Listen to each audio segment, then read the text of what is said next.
Solution में बढ़ते हैं आगे और डिस्कस करते हैं कुछ क्वेश्चंस।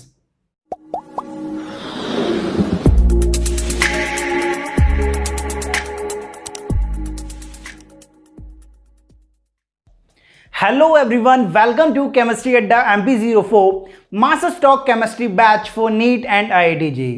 लास्ट लेक्चर में अपन ने जो सॉल्यूशन के जो कॉन्सेंट्रेशन टर्म थे उनके बारे में जाना था कि वो क्या होते हैं, उनका एक्चुअल मतलब क्या होता है। आज इस वीडियो में अपन न्यूमेरिकल करेंगे जो कि कॉन्सेंट्रेशन टर्म पर बेस्ड होंगे।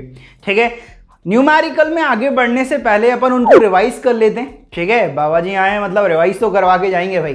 ठीक है, तो रिवाइज कर लेते हैं। ठीक है, अब यहां पर जो अपन ने पढ़ा हुआ है, सबसे पहला जो कॉन्सेंट्रेशन टर्म था वो क्या था हमारे पास, मोलरिटी, जिसे अपन कैपिटल एम से डिनोट कर रहे थे। मोलरिटी क्या था, number of moles of solute divide by volume of solution in litre. इस बात का ध्यान रखें कि ये जो वॉल्यूम होना चाहिए वो किस में होना चाहिए, लीटर में होना चाहिए। दूसरा कॉन्सेंट्रेशन टर्म अपन ने पढ़ा था नॉर्मलिटी, जिसे अपन ने कैपिटल एन से डिनोट करा था। वो क्या था, number of gram equivalent of solute divided by volume of solution in litre. और अपन ने नॉर्मलिटी और मोलरिटी में एक रिलेशन भी निकाला था। वो रिलेशन क्या था कि normality equal to molarity into balance factor. Third जो कॉन्सेंट्रेशन टर्म आया था हमारे पास वो था मोलरिटी, जैसे अपन ने स्मॉल एम से डिनोट करा था। मोलरिटी था हमारे पास number of moles of solute divided by weight of solvent in KG. याद रखना है यहां पर जो डिनोमिनेटर है वहां पर वेट है किसका, सॉल्वेंट का, वो भी किस में, केजी में। ठीक है, फोर्थ कॉन्सेंट्रेशन टर्म था हमारे पास स्ट्रेंथ, जिसे अपन ने कैपिटल एस से डिनोट किया था। स्ट्रेंथ था हमारे पास weight of solute in grams divided by volume of solution in litre. अपन ने स्ट्रेंथ, मोलरिटी एंड नॉर्मलिटी में एक रिलेशन निकाला था, strength equal to molarity into molecular weight of solute equal to normality into equivalent weight of solute. ये जो molecular weight है या इक्विवेलेंट वेट है वो किसका है, सॉल्यूट का है। इस बात का ध्यान रखेंगे। नेक्स्ट जो हमारे पास कॉन्सेंट्रेशन टर्म था फिफ्थ, वो था मोल फ्रैक्शन। मोल फ्रैक्शन जिसे अपन ने कैपिटल एक्स से डिनोट किया था। मोल फ्रैक्शन था हमारे पास moles of a component divide by total moles. Mole fraction में एक बात थी, वो क्या थी कि जो मोल फ्रैक्शन का सम होता है वो किसके बराबर होता है, 1 के बराबर होता है। और एक बात और है, जो मोल फ्रैक्शन का रेशियो होता है, जो मोल फ्रैक्शन का रेशियो होता है वही नंबर ऑफ मोल्स का रेशियो होता है। इस बात का ध्यान रखेंगे। मतलब अपन यहां पर ऐसा लिख सकते हैं कि XA upon XB equal to क्या होता, Na अपॉन NB। जो मोल फ्रैक्शन का रेशियो होगा वही हमारा नंबर ऑफ मोल्स का रेशियो होगा। ये बात बहुत सही है। ठीक है, 100% करेक्ट है। आप इसका रेशियो लोगे तो यहाँ पर XA क्या होगा, Na divide by Na upon NB। XB क्या होगा, NB divide by Na plus NB। Na plus NB से Na प्लस NB कैंसिल हो जाएगा, तो यहाँ पर क्या आएगा, Na डिवाइड बाय NB। तो जो मोल फ्रैक्शन का रेशियो होता है वो मोल्स का रेशियो होता है। इस बात का ध्यान रखें, ये बहुत इंपॉर्टेंट पॉइंट है। सिक्स हमारे पास कॉन्सेंट्रेशन टर्म था फॉर्मेलिटी, जिसे अपन ने कैपिटल एफ से डिनोट किया था। फॉर्मेलिटी जनरली आयनिक कंपाउंड के लिए डिफाइन की जाती है। तो फॉर्मेलिटी क्या था, weight of solute in grams divide by formula wait of solute into volume of solution in litre. Last lecture में अपन ने फॉर्मूला वेट निकालना सीख लिया था। आपको क्वेश्चन में ये जानकारी दी जाएगी कि वो डाइमर बना रहा है, ट्राइमर बना रहा है, उसे आप मॉलिक्यूलर वेट से मल्टीप्लाई करोगे, आपका फॉर्मूला वेट ऑफ सॉल्यूट आ जाएगा। सेवेंथ जो हमारे पास कॉन्सेंट्रेशन टर्म है वो है इन टर्म्स ऑफ परसेंटेज की। परसेंटेज के टर्म में वहां पर हमारे पास 3 निकला था, percentage by weight, percentage by volume and percentage by strength. ठीक है, तो परसेंटेज बाय वेट क्या था, weight of solute divide by weight of solution into 100। Percentage by volume था volume of solute divide by volume of solution into 100। Percentage by strength था weight of solute in grams divide by volume of solution in ml into 100। यहाँ पे इस बात का ध्यान रखें कि यहाँ पर जो वेट होना चाहिए सॉल्यूट का वो ग्राम में होना चाहिए, और जो वॉल्यूम होना चाहिए वो किस में होना चाहिए, ml में होना चाहिए। लास्ट कॉन्सेंट्रेशन टर्म अपन ने पढ़ा था पार्ट्स पर मिलियन, ppm, जिसमें हमारे पास 3 आए थे, पार्ट्स पर मिलियन बाय मास, पार्ट्स पर मिलियन बाय वॉल्यूम और पार्ट्स पर मिलियन बाय स्ट्रेंथ। तो बस इन टर्म्स ऑफ परसेंटेज और पार्ट्स पर मिलियन में एक रिलेशन यही है कि यहाँ पर 100 आता है और यहाँ पर क्या आता है, 10 की पावर 6 आता है। बस इसके अलावा कुछ चेंज नहीं है, बाकी सब सेम है। ठीक है, तो यहाँ पर बस 100 है और यहाँ पर क्या है हमारे पास 10 की पावर 6 है। ठीक है, तो उससे मल्टीप्लाई कर दोगे तो वो पार्ट्स पर मिलियन में बन जाएगा। तो परसेंटेज में हम ये निकालते थे कि 100 में कितना पार्ट है, और पार्ट्स पर मिलियन में हम ये निकालने की कोशिश कर रहे हैं कि मिलियन में कितना पार्ट है। ये सारी चीजें अपन लास्ट लेक्चर में पढ़ चुके हैं। अब इस पर बेस्ड अपन न्यूमेरिकल करेंगे, लेकिन इससे पहले ले लो आप इसका स्क्रीनशॉट।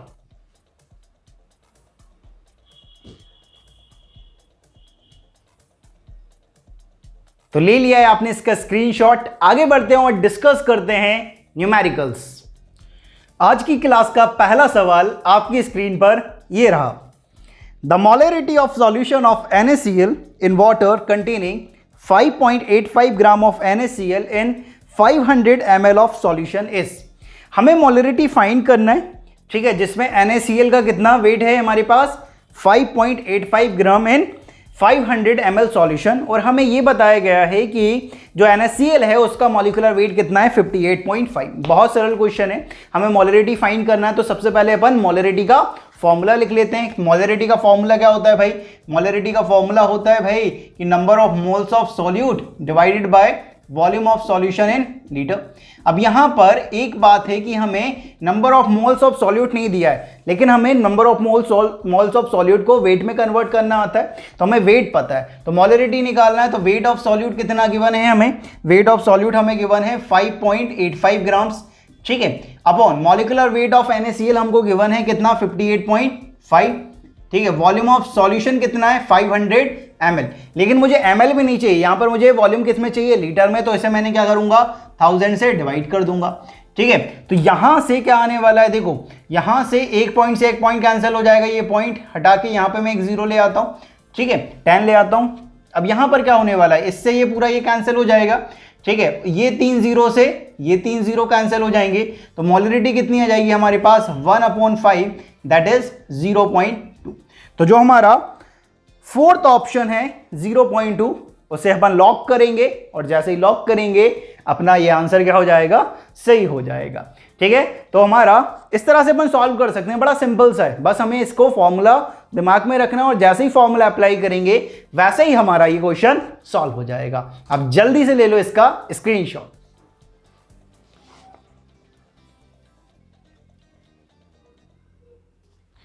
तो ले लिया है आपने इसका स्क्रीनशॉट। आगे बढ़ते हैं और डिस्कस करते हैं नेक्स्ट क्वेश्चन। चलिए नेक्स्ट क्वेश्चन डिस्कस करते हैं। जैसे जैसे अपन क्वेश्चन में आगे बढ़ते जाएंगे वैसे वैसे डिफिकल्टी लेवल क्या होता जाएगा? बढ़ता जाएगा। पहला क्वेश्चन अपन ने बहुत सिंपल करा है, जैसे जैसे आगे बढ़ते जाएंगे वैसे वैसे डिफिकल्टी लेवल क्या होता जाएगा? बढ़ता जाएगा। सेकंड क्वेश्चन आपकी स्क्रीन पर ये रहा। The mole fraction of a solvent in aqueous solution of a solute is 0.8। The molarity in mole per KG of aqueous solution is. इस क्वेश्चन में हमें क्या गिवन है? Mole fraction of solvent given है 0.8। हमसे पूछा है कि ये जो सॉल्यूशन है, एक्वस सॉल्यूशन है, उसका मोल, उसकी मोलरिटी क्या होगी मोल पर केजी में, ठीक है। तो अपन मोल फ्रैक्शन हमें क्या गिवन है? हमें क्या गिवन है? Mole fraction of solvent. Mole fraction of solvent हमें कितना गिवन है भाई? मोल फ्रैक्शन सॉल्वेंट गिवन है 0.8। तो मोल फ्रैक्शन ऑफ सॉल्यूट कितना होगा यार? मोल फ्रैक्शन ऑफ सॉल्यूट कितना होगा? 1 - 0.8 दैट इज 0.2, क्योंकि मोल फ्रैक्शन का जो सम होता है वो 1 के बराबर होता है। अगर मोल फ्रैक्शन ऑफ सॉल्वेंट हमारे पास 0.8 है तो कंफर्म सी बात है कि मोल फ्रैक्शन ऑफ सॉल्यूट कितना होने वाला है? 0.2। हमें यहां पर मोलरिटी फाइंड करनी है। हमें क्या फाइंड करना है? मोलरिटी। मोलरिटी क्या होता है भाई? मोलरिटी होता है number of moles of solute divided by weight of solvent in KG. ये चाहिए आपको, ठीक है। मतलब number of moles of solute की जरूरत है और वेट ऑफ सॉल्वेंट की जरूरत है। अपन ने अभी अभी सीखा था कि जो मोल फ्रैक्शन का सम होता है वो नंबर ऑफ मोल्स का, जो मोल फ्रैक्शन का जो रेशियो होता है वो नंबर ऑफ मोल्स का भी रेशियो होता है। जैसे कि अगर मैं मोल फ्रैक्शन ऑफ सॉल्वेंट, ठीक है, upon mole fraction of solute, इनका अगर रेशियो लूंगा वो कितना आएगा? 0.8 डिवाइड बाय 0.2, तो यहां कितना जाएगा? 4:1। यही number of moles of solvent is to number of moles of solute का रेशियो होने वाला है, ठीक है। अब मुझे मोलरिटी फाइंड करनी है, तो मोलरिटी क्या है? Number of moles of solute कितना है? 1 divided by number of moles of weight of solvent in KG. मुझे वेट पता नहीं है लेकिन मुझे मोल्स पता है। तो मोल्स और वेट में क्या रिलेशन है कि number of moles equal to weight upon molecular weight, ठीक है। तो वेट निकालना है तो क्या करना पड़ेगा? नंबर ऑफ मोल्स को मॉलिक्यूलर वेट से मल्टीप्लाई करना पड़ेगा। तो वेट निकालना है तो नंबर ऑफ मोल्स कितने हैं सॉल्वेंट के? 4। मॉलिक्यूलर वेट एक्वस सॉल्यूशन है तो आपका सॉल्वेंट क्या होगा? वाटर होगा। उसका मॉलिक्यूलर वेट कितना होता है? 80, ठीक है। लेकिन ये जो वेट आया है, जब आप ऐसे वेट निकालते हो तो ये जो वेट होता है वो किस में होता है? ग्राम्स में होता है। लेकिन ग्राम्स में नहीं चाहिए आपको, किस में चाहिए? केजी में चाहिए। तो इसे आपको डिवाइड करना पड़ेगा किससे? 1000 से, ठीक है, तो जब आप इसे सॉल्व करोगे तो 1000/18 की वैल्यू कितनी होती है, ये इंपॉर्टेंट था ना हमारे लिए मॉल कॉन्सेप्ट में कि 1000/18 की वैल्यू कितनी होती है 55.55 डिवाइड बाय 4। जब इसे सॉल्व करोगे तो मोलिडिटी आएगी आपके पास 13.88। तो आपका 13.88 वाला ऑप्शन क्या हो जाएगा, करेक्ट हो जाएगा। और जैसे ही अपन इसे लॉक करेंगे हम इसका आंसर सही दे देंगे। ठीक है, समझ रहे हो, मतलब अपन ने जब पहला क्वेश्चन करा बड़ा सिंपल सा, आप सोच रहे हो कि बाबा जी बड़ा सिंपल क्वेश्चन करवाने वाले हैं। भाई जैसे जैसे आगे बढ़ते जाएंगे वैसे वैसे डिफिकल्टी लेवल बढ़ता जाएगा। ठीक है, ये क्वेश्चन थोड़ा उससे अलग है, यहाँ पर दो कॉन्सेप्ट लगे। नेक्स्ट क्वेश्चन आएगा वो थोड़ा सा और डिफिकल्ट आने वाला है। ठीक है, मतलब जैसे जैसे आप आगे बढ़ते जाओगे वैसे वैसे आपका डिफिकल्टी लेवल बढ़ता जाएगा। ठीक है, तो ये हमारा ऑप्शन क्या हो जाएगा, सही हो जाएगा, थर्ड ऑप्शन 13.88। ये जो क्वेश्चन है वो 2019 में मेंस में आया हुआ है, 12 अप्रैल जो पहली शिफ्ट हुआ था उसमें ये क्वेश्चन देखा गया था। इसका थर्ड ऑप्शन क्या गया था, सही गया था। इस तरह से अपन इसे सॉल्व कर सकते हैं। अब जल्दी से लो इसका स्क्रीनशॉट।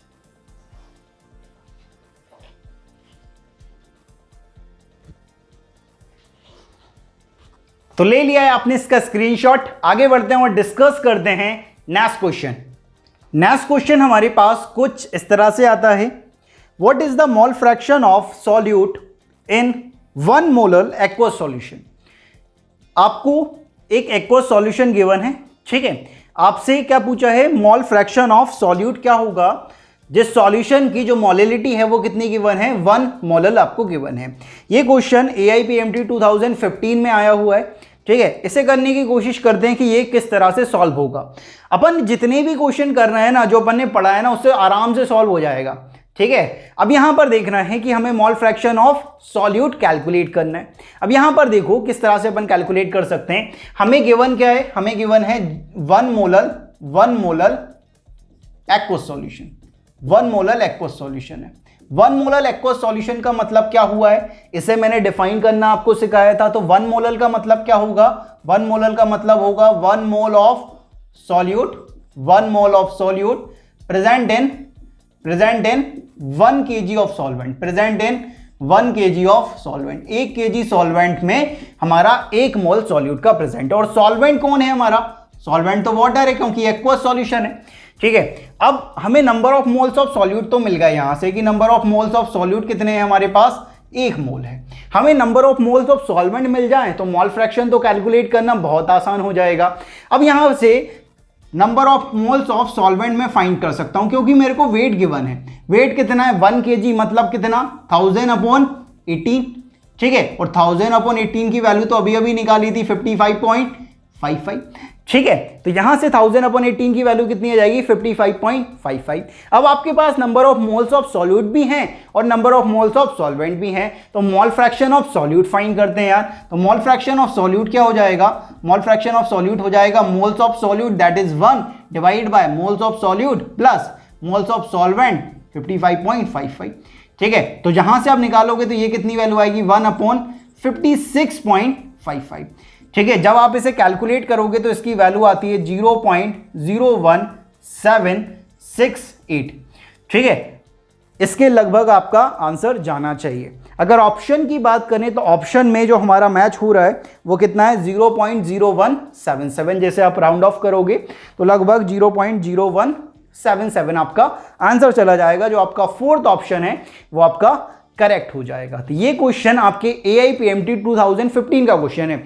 जितने भी क्वेश्चन पूछे जाते हैं ना, चाहे वो नीट हो, ठीक है, चाहे IIT JEE मेंस हो, उसमें सिंपल क्वेश्चन आते हैं। ठीक है, किसी भी एग्जाम को क्लियर करना है ना, तो आपके पास दो चीजें होनी चाहिए। एक तो अपने ऊपर विश्वास होना चाहिए कि जो कर रहा हूं एक्यूरेसी होना चाहिए, मतलब जितना भी करूंगा वो मैं सही करूंगा। और दूसरा कि रफ्तार, एक्यूरेसी और रफ्तार आपका कंपटीशन हेल्थी बनाती है। ठीक है, आप अगर इन दोनों में अगर कमांड बना लिया तो आपका जो भी एग्जाम आप चाह रहे हो वो आराम से क्लियर हो जाएगा यार। ठीक है, तो एक्यूरेसी और रफ्तार दोनों चीज होनी चाहिए आपके पास। अगर दोनों चीजें हैं तो बहुत आसानी से आप किसी भी एग्जाम को क्लियर कर सकते हो। ठीक है, इसका स्क्रीनशॉट लें, फिर नेक्स्ट क्वेश्चन डिस्कस करते हैं।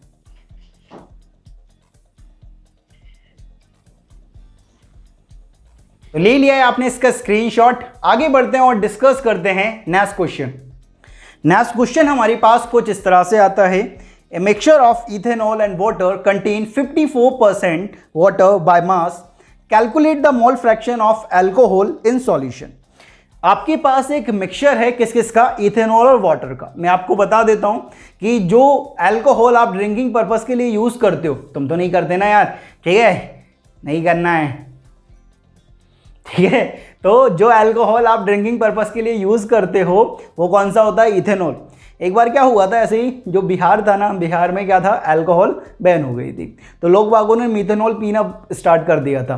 मिथेनॉल क्या होती है भाई, पॉइजनस होती है, इसलिए केमिस्ट्री बाबा बता रहे हैं क्या करना है, इथेनॉल पीना है, मिथेनॉल नहीं पी लेना है। मिथेनॉल पॉइजनस है भाई, ठीक है। इथेनॉल आप पी सकते हो ड्रिंकिंग पर्पस के लिए, लेकिन वो भी भाई प्योर इथेनॉल तो आप वो भी नहीं पी सकते हो, प्योर इथेनॉल भी पॉइजनस हो सकती है आपके लिए, ठीक है। तो कई सारी प्योरिफिकेशन टेक्निक्स लगती हैं, तब जाकर आपके पास एक बॉटल निकल कर आती है, ठीक है। तो उसका आप सेवन करते हैं। नेक्स्ट जो भी अपन पीते हैं ड्रिंकिंग पर्पस के लिए, जो अल्कोहल यूज़ करी जाती है वो क्या है, हमारे पास इथेनॉल होती है। अब इस क्वेश्चन में हमारे पास क्या है कि हमारे पास एक मिक्सचर है किस किस का, इथेनॉल का और वाटर का। उस मिक्सचर में 54% बाय वेट क्या है, हमारे पास वाटर है। तो हमसे पूछा है कि मोल फ्रैक्शन ऑफ इथेनॉल क्या होगा, किस तरह से निकालेंगे। मान लेते हैं कि हमारे पास 100 ग्राम मिक्सचर है, क्या है, 100 ग्राम मिक्सचर है।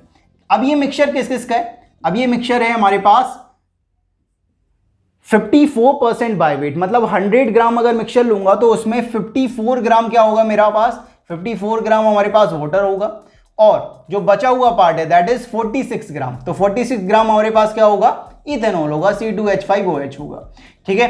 तो हमें मोल फ्रैक्शन इथेनॉल का निकालना है, तो मोल फ्रैक्शन के लिए हमें मोल्स की जरूरत है, तो इन दोनों के मोल्स निकाल लेते हैं कि मोल्स ऑफ वाटर क्या होगा, कि मोल्स ऑफ वाटर होगा कि 54 डिवाइडेड बाय 18, तो ये कितना आएगा हमारे पास, 3 मोल्स इसके। तो मोल्स ऑफ इथेनॉल अगर निकालेंगे तो ये क्या होगा, मोल्स ऑफ इथेनॉल होगा 46 डिवाइड बाय 46, इसका मॉलिक्यूलर वेट इक्वल टू 1। तो मोल्स ऑफ वाटर आ चुके हैं 3, मोल्स ऑफ इथेनॉल आ चुके हैं 1। तो मोल फ्रैक्शन ऑफ अल्कोहल निकालना है तो अपन को क्या करना पड़ेगा, moles of ethanol that is 1 divide by moles of ethanol plus moles of water. तो यहां से क्या आएगा 1/4, तो आंसर क्या जाएगा हमारे पास 0.25। तो जो हमारा इस मिक्सचर में जो मोल फ्रैक्शन होने वाला है किसका, अल्कोहल का, वो कितना होने वाला है 1/4 दैट इज 0.25। मतलब आपके पास 1/4 पार्ट आपके पास अल्कोहल होगा, और जो आपके पास 75% जो बचा हुआ है वो क्या है आपके पास, वाटर, ठीक है। तो इस तरह से मिक्सचर बनाया गया है अल्कोहल का, पार्टी शार्टी के लिए इस तरह का मिक्सचर आपने तैयार करा है। तो कुछ इस तरह से अपन इसे सॉल्व कर सकते हैं, आप जल्दी से ले लो इसका स्क्रीनशॉट।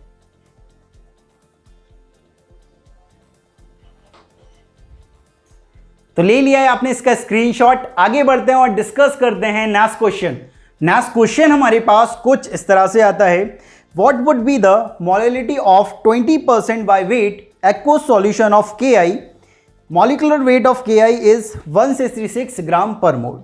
हमें मोलिलिटी निकालना है किस सॉल्यूशन की, 20% बाय वेट Ki सॉल्यूशन है आपके पास, Ki का एक्वस सॉल्यूशन है, तो उसकी हमें मोलिलिटी फाइंड करना है, और Ki का हमें मॉलिक्यूलर वेट गिवन है 166।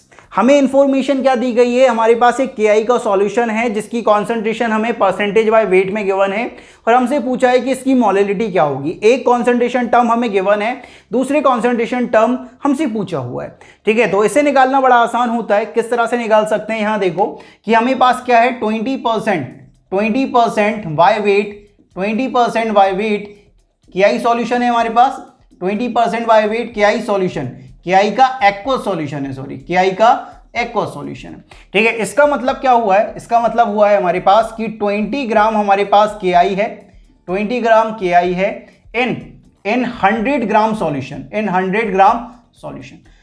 तो अगर हमारे पास 20 ग्राम Ki है किसमें, 100 ग्राम सॉल्यूशन में, तो अपन यहां से लिख सकते हैं ना कि वेट ऑफ Ki कितना है हमारे पास 20 ग्राम, ठीक है। वेट ऑफ सॉल्यूशन हमारे पास कितना है, टोटल वेट ऑफ सॉल्यूशन है हमारे पास 100 ग्राम, ठीक है। तो वेट ऑफ सॉल्वेंट कितना होगा हमारे पास, सॉल्वेंट एक्वस सॉल्यूशन है, नॉर्मली वाटर ही होगा, तो क्या होने वाला है 100 - 20 दैट इज 80 ग्राम। तो हमें अब मोलिलिटी फाइंड करना है, तो मोलिलिटी फाइंड करना तो बड़ा आसान, मोलिलिटी क्या होता है, number of moles of solute divide by weight of solvent in KG, weight of solvent in KG. अब number of moles of solute, weight के टर्म में लिख सकता हूं क्या होता है, weight of solute that is 20 divide by molecular weight of solute, K I का मॉलिक्यूलर वेट कितना गिवन है 166 इनटू वेट ऑफ सॉल्वेंट कितना है हमारे पास 80 ग्राम, लेकिन मुझे केजी में चाहिए तो 1000 से मैं क्या कर दूंगा, डिवाइड कर दूंगा। तो यहां पर क्या आने वाला है, इस 0 से एक 0 कैंसिल हो गया, ये 4 टाइम कैंसिल हो जाएगा, इस 4 से ये 250 टाइम्स कैंसिल हो जाएगा। तो यहां पर क्या आएगा, molality equal to 250 divided by कितना 166। तो यहां पर क्या आंसर आने वाला है 1.50 के लगभग आपका आंसर आने वाला है। ये जो क्वेश्चन है ये आपके 2019 में 9 अप्रैल पहली शिफ्ट का ये क्वेश्चन है। कुछ इस तरह का जो आपका सेकंड ऑप्शन था वो इसका करेक्ट गया था, इसका ध्यान रखेंगे, ठीक है। तो कुछ इस तरह से अपन को इसे सॉल्व कर सकते हैं। इन क्वेश्चन में क्या है, हमें एक कॉन्सेंट्रेशन टर्म गिवन है और दूसरे कॉन्सेंट्रेशन टर्म की ये बात कर रहा है, ठीक है। तो एक कॉन्सेंट्रेशन टर्म को दूसरे कॉन्सेंट्रेशन में अगर कन्वर्ट करना है तो एक कॉन्सेंट्रेशन टर्म का जो एक्चुअल मीनिंग है वो आपको आना चाहिए। जैसे ही वो समझ आ गया आप उसे तुरंत कन्वर्ट कर लोगे, ठीक है। बहुत आसान है अगर आप उसे कॉन्सेप्चुअली समझ पाते हो। अगर आपने कॉन्सेप्चुअली नहीं समझा है तो फिर उन्हें रटना पड़ सकता है भाई, ठीक है। तो अपनी जिम्मेदारी पे आप समझे उन चीज़ों को। आप इसका स्क्रीनशॉट लें, फिर बात करते हैं।